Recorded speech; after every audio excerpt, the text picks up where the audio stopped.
Hello दोस्तों।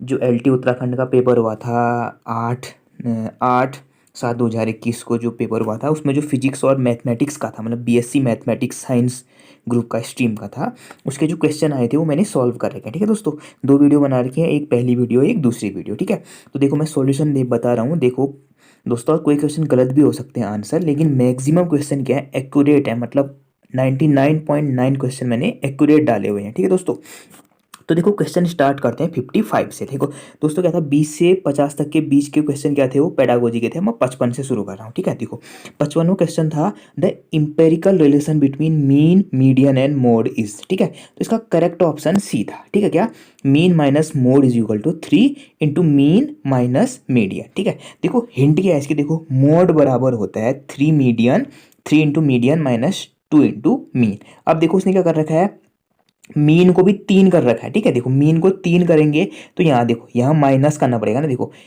देखो जो ये हिंट है, मोड बराबर 3 मीडियन माइनस 2 मीन। अब देखो ऑप्शन में इससे मिलाना है, तो देखो मैंने क्या कर दिया, राइट हैंड साइड में भी माइनस मीन से डिवाइड कर दिया, लेफ्ट हैंड साइड में भी माइनस मीन से डिवाइड कर दिया। ठीक है, तो इसको सॉल्व करोगे तो क्या आएगा, आंसर करेक्ट क्या आ रहा है, आंसर सी। अभी हिंट को सॉल्व करो, करेक्ट ऐसा ही आएगा। ठीक है, मतलब देखो मीन और मीडियन 3 3 आने चाहिए। अब यहाँ मीन 2 है तो माइनस करना पड़ेगा, लेफ्ट हैंड साइड में भी माइनस करोगे, फिर उसको सॉल्व करोगे तो करेक्ट आंसर सी।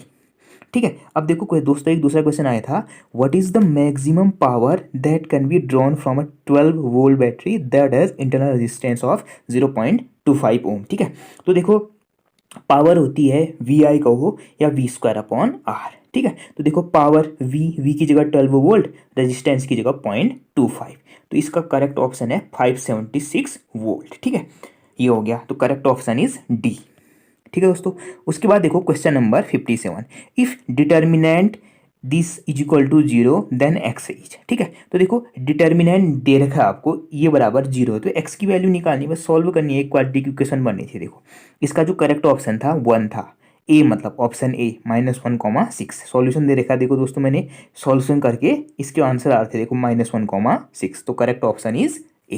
ठीक है दोस्तों, उसके बाद देखो दोस्तों क्वेश्चन नंबर 59, ये क्वेश्चन बहुत सरल था। देखो क्वेश्चन क्या आया था, इफ ए दिस मैट्रिक्स, ठीक है, देन आई ए इज। एक मैट्रिक्स ए दे रखी है, हमसे कह रखा है कि जो आई इंटू ए, आई का मतलब आयोटा है। ठीक है, iota into A, Hermitian, skew Hermitian, symmetric matrix या स्क्यू हर्मिशियन मैट्रिक्स। तो इसका करेक्ट ऑप्शन डी था, स्क्यू हर्मिशियन मैट्रिक्स। देखो ये मैट्रिक्स ए क्या है ना, सिमेट्रिक नहीं, ये क्या है, हर्मिशियन मैट्रिक्स है। जो मैट्रिक्स ए है ना, हर्मिशियन मैट्रिक्स है। देखो हर्मिशियन मैट्रिक्स की कंडीशन क्या होती है, ए ट्रांसपोज कंजुगेट बराबर ए। इस मैट्रिक्स ए का ट्रांसपोज कंजुगेट करोगे, आप क्या करोगे, रो को कॉलम में कन्वर्ट करोगे और आई की जगह माइनस आई, केवल आई की जगह माइनस आई करोगे तो फिर से क्या आ जाएगा, ए आ जाएगी। इसका मतलब इस मैट्रिक, ये मैट्रिक्स क्या है, हर्मिशियन मैट्रिक्स है। अब कभी भी क्या होता है, हर्मिशियन मैट्रिक्स को आप आई से मल्टीप्लाई करो या माइनस आई से मल्टीप्लाई करो, तो उस तरह क्या आएगी, स्क्यू हर्मिशियन। ठीक है, ये एक क्वेश्चन है। ठीक है, इंपॉर्टेंट है। देखो ए मैट्रिक्स जो गिवन मैट्रिक्स है, ये हर्मिशियन मैट्रिक्स है, हमें पता है क्यों, ए ट्रांसपोज कंजुगेट बराबर ए। अब ए ट्रांसपोज कंजुगेट करोगे तो वो ए आएगा। ठीक हो गया, इसका मतलब ए हर्मिशियन। अब आई इंटू ए, आई इंटू ए क्या होगा, देखो आयोटा इंटू ए, ये क्या होगी, स्क्यू हर्मिशियन होगी, क्योंकि देखो आयोटा इंटू ए का ट्रांसपोज कंजुगेट करोगे तो माइनस आयोटा इंटू ए आएगा। ठीक है, तो ये क्या होगी, skew Hermitian. Correct option is D. अब कह रहा है how the mean momentum of a nuclear varies with mass number A of the nucleus of the nucleons. ठीक है, तो क्या होता है, जो मीन मोमेंटम होता है वेरी करता है विथ मास नंबर ए के साथ, ऐसे ए की पावर -2/3, तो करेक्ट ऑप्शन इज सी। ठीक है, जो मीन मोमेंटम होगा वो वेरी करेगा मास नंबर ए के साथ, कैसे, पी प्रोपोर्शनल टू ए की पावर -2/3, तो correct option is C, question number 61। ठीक है दोस्तों, उसके बाद देखो question number 62, a line makes angles alpha beta gamma with the coordinate axis then the value of cos 2 alpha plus cos 2 beta plus cos 2 gamma। देखो थोड़ा घुमा के दिया था उसने। देखो वो कह रहा है कि यदि अल्फा बीटा गामा एंगल बनाती है कोऑर्डिनेट एक्सिस से तो इसकी वैल्यू निकालो। तो देखो हमें जानते हैं अल्फा बीटा अगर गामा एंगल बना रही है तो उसके हमें जानते हैं क्या, डायरेक्शन कोसाइन जानते हैं, एल एम एन, एल होता था कॉस अल्फा, बी होता है एल एम होता था कॉस गामा और एन होता था कॉस अल्फा बीटा और गामा। कॉस एल होता था कॉस अल्फा, एम होता था कॉस बीटा और एन होता था कॉस गामा। तो हमें कंडीशन जानते थे किसकी, डायरेक्शन कोसाइन की, क्या, l square plus m square plus n square is equal to 1। ठीक है, तो देखो l square plus m square plus n square बराबर 1 का मतलब cos square alpha plus cos square beta plus cos square gamma बराबर 1, इतना जानते हैं।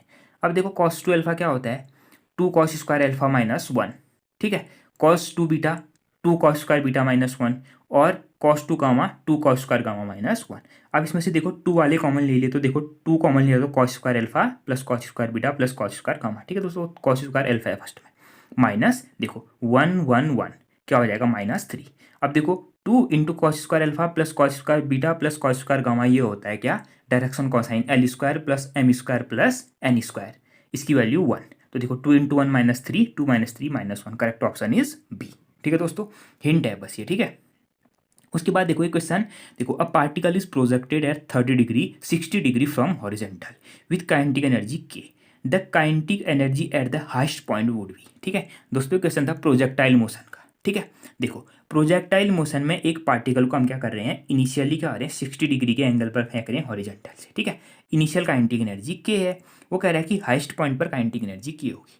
ठीक है दोस्तों, प्रोजेक्टाइल मोशन में जो मेन चीज़ें होती हैं, कभी भी कोई पार्टिकल प्रोजेक्टाइल मोशन करता है तो उसकी एक्स कंपोनेंट ऑफ वेलोसिटी कभी चेंज नहीं होती है, केवल y component of velocity change होती है। देखो इनिशियल काइनेटिक एनर्जी के है ना, तो मैंने क्या मान ली, हाफ एम।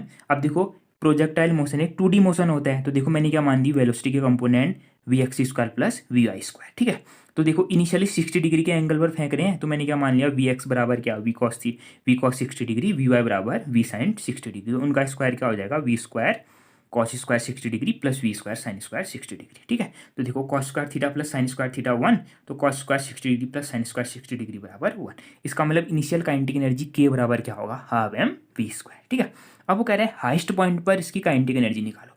हाईएस्ट पॉइंट पर क्या होगा, वाई कंपोनेंट ऑफ वेलोसिटी 0 होगा। क्यों, हाईएस्ट पॉइंट का मतलब फिर फर्दर पार्टिकल ऊपर को नहीं जाएगा, क्या होगा, नीचे से फेंका आपने, एक सर्टेन डिस्टेंस हाइट तक जाएगा फिर नीचे की तरफ आएगा। तो हाईएस्ट, जहाँ पर हाईएस्ट पॉइंट पर क्या होगा, वाई कंपोनेंट ऑफ वेलोसिटी 0 हो जाएगा, दैट इज वी वाई बराबर 0। और x component of velocity v x बराबर वी कॉस 60 डिग्री। मैंने पहले कहा था प्रोजेक्टाइल मोशन में x component of velocity doesn't change, y component of velocity change हो गया। तो देखो हाईएस्ट पॉइंट पर काइनेटिक एनर्जी मैंने के डैश मान ली, के डैश बराबर half m v x square plus v y square, v y का स्क्वायर, वी वाई 0 तो वी वाई का स्क्वायर भी 0। तो देखो वी एक्स की जगह वी कॉस थीटा, उसका whole square, v square cos square 60 degree. ठीक है, तो देखो half m v square plus देखो कॉस 60 डिग्री की वैल्यू 1/2, उसका स्क्वायर 1/4, तो देखो half m v square into 1/4। अब देखो इनिशियली यहाँ पर देखो इनिशियल काइनेटिक एनर्जी के बराबर हाफ एम वी स्क्वायर है, तो देखो हाफ एम वी स्क्वायर की जगह मैं के रखूंगा तो k/4, तो हाईएस्ट पॉइंट पर काइनेटिक एनर्जी क्या हो जाएगी, 1/4 of kinetic energy as initial point. ठीक है दोस्तों, इसका करेक्ट ऑप्शन था, correct option is A, question number 64 का। ठीक है, उसके बाद देखो क्वेश्चन नंबर 65 कितना इजी आया था, एक एएमयू मतलब एक एटॉमिक मास यूनिट बराबर होता है 931.5 million electron volt, correct option is D. ठीक है दोस्तों, उसके बाद देखो आया था polar form of Cauchy Riemann condition. Polar form क्या होता है इसका दोस्तों, correct option D, del u upon del r बराबर 1/r del v upon del theta, और del u upon del theta बराबर होता है -r del v upon del r. Correct option क्या है, डी है। ठीक है, क्वेश्चन नंबर 70 का। उसके बाद देखो क्वेश्चन नंबर 73, खाली समझना है। देखो एक वेक्टर है, किस डायरेक्शन में, a vector in the direction of the vector that has magnitude इतना। वो कह रहा है एक वेक्टर जो इस वेक्टर की डायरेक्शन में और उसका मैग्नीट्यूड 9 है। तो देखो आपको कह रखा है कि जो वेक्टर है इसकी डायरेक्शन में उसका मैग्नीट्यूड 9 है। तो देखो इसमें से किसका मैग्नीट्यूड 9 आ रहा है, केवल बी का मैग्नीट्यूड 9 आ रहा है और किसी का मैग्नीट्यूड नहीं आ रहा है। तो देखो सीधे सीधे बन जा रहा है ऑप्शन बी। ठीक है, क्वेश्चन नंबर 73। उसके बाद देखो the particular integral of the following differential equation will be. ठीक है, देखो question number 74, D square plus 1 of y बराबर 0। ये क्या है, देखो एक सेकेंड ऑर्डर की नॉन होमोजीनियस डिफरेंशियल इक्वेशन है। ठीक है, क्योंकि देखो अगर right hand side is equal to 0 होता तब तो होमोजीनियस होती, लेकिन राइट हैंड साइड क्या है, कॉस एक्स है। इसका मतलब ये नॉन होमोजीनियस डिफरेंशियल इक्वेशन है। नॉन होमोजीनियस डिफरेंशियल इक्वेशन की दो सॉल्यूशन होते हैं, complementary function plus particular integral. तो आपसे इसने पर्टिकुलर इंटीग्रल पूछा है, तो इसका पर्टिकुलर इंटीग्रल होगा option D, x/2 sin x। ठीक है दोस्तों, ये थोड़ा सॉल्यूशन बड़ा था तो इसलिए मैंने नहीं बनाया, वीडियो लॉन्ग हो जाती। ठीक है दोस्तों, तो करेक्ट ऑप्शन इज डी। उसके बाद देखो क्वेश्चन नंबर 75, कितना इजी था। देखो if the path difference between two waves is λ/8 what will be their phase difference. ठीक है, तो देखो पाथ डिफरेंस बराबर फेज डिफरेंस बराबर होता है 2π/2π upon lambda into path difference दे देगा लैम्डा बाई 8, तो देखो लैम्डा से लैम्डा काट गया 2 पाई अपॉन 8 बराबर पाई/4, तो phase difference pi, correct option is A. ठीक है, उसके बाद देखो two thin lenses of focal length f1 f2 are coaxially placed in contact, there the power of combination, ठीक है, कॉम्बिनेशन पावर की लेंस पावर निकालनी, ठीक है। तो देखो क्या होगा, पावर क्या होगी P1 plus P2, combined power P1 plus P2, तो P1 1/f1, P2 बराबर 1/f2, बस देखो एलसीएम ले लोगे तो F1 F2, तो F1 plus F2 divided by F1 F2, correct option is C, 81 का करेक्ट ऑप्शन इज सी। ठीक है, देखो उसके बाद क्वेश्चन नंबर 85 देखो दोस्तों, ये क्वेश्चन भी इतना टफ नहीं था। देखो उसने क्या रखा है, एफ एक्स बराबर x sine x F dash x बराबर पाई/2 पर। तो देखो क्या होगा, ऑप्शन 1 हिंट क्या है, देखो एफ डैश एक्स निकालोगे तो x cos x plus sine x, आप रख दो एक्स बराबर पाई/2, एक्स बराबर पाई/2 होगी तो कॉस पाई/2 0, तो 0 इंटू पाई/2 0, साइन पाई/2 की वैल्यू 1, तो करेक्ट ऑप्शन इज डी।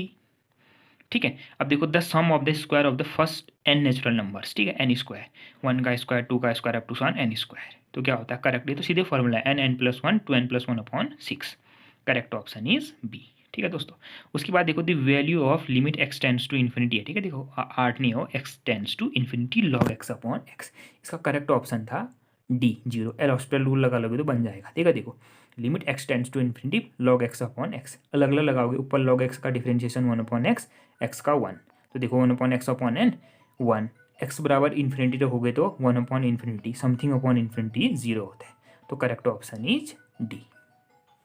उसके बाद देखो दोस्तों क्वेश्चन नंबर 92, क्वेश्चन नंबर 92 क्या है, देखो diffraction grating is a single slit diffraction pattern, correct option is ए।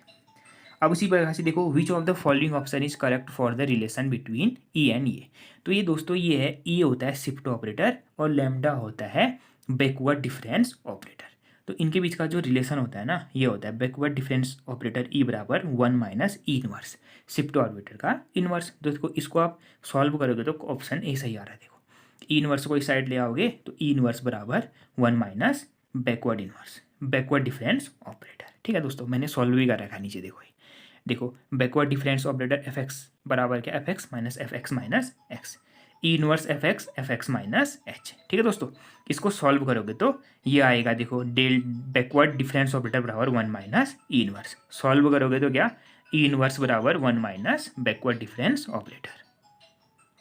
उसके बाद देखो दोस्तों 95 question, the value of divergence r upon r cube, ठीक हो गया, इसकी वैल्यू क्या आती है, 0 आती है। ठीक है दोस्तों, मैंने नीचे सॉल्व कर रखा है, देखो हिंट दे रखी है, लेट सपोज हमने आर बराबर ये मान लिया, हमने कार्टेशियन कोऑर्डिनेट मान दिए, मॉडुलस आर क्या हो जाएगा this, modulus of r cube हो जाएगा x² y² प्लस z² की पावर 3/2, तो देखो डेल डॉट करोगे तो इसका करेक्ट ऑप्शन क्या था, 0 आ रहा था। ठीक है दोस्तों, क्वेश्चन नंबर 95। ठीक है, उसके बाद देखो question number 97, a square matrix A is said to be orthogonal यदि ए इंटू ए ट्रांसपोज बराबर 1, करेक्ट ऑप्शन इज ए। देखो कोई भी मैट्रिक्स ऑर्थोगोनल होगी कब, जब ए इंटू ए ट्रांसपोज बराबर ए ट्रांसपोज इंटू ए बराबर आई हो, तो इसका जो करेक्ट ऑप्शन है वो है ऑप्शन ए। ठीक है दोस्तों, ओके दोस्तों, मेरी वीडियो को लाइक करें, शेयर करें, सब्सक्राइब करें और बताएं प्लीज़ कमेंट करके कि क्वेश्चन कोई मैंने गलत तो नहीं बता रखे, लेकिन मैंने मैक्सिमम क्वेश्चन सही करके बताएं आपको। ठीक है दोस्तों, ओके, थैंक यू दोस्तों।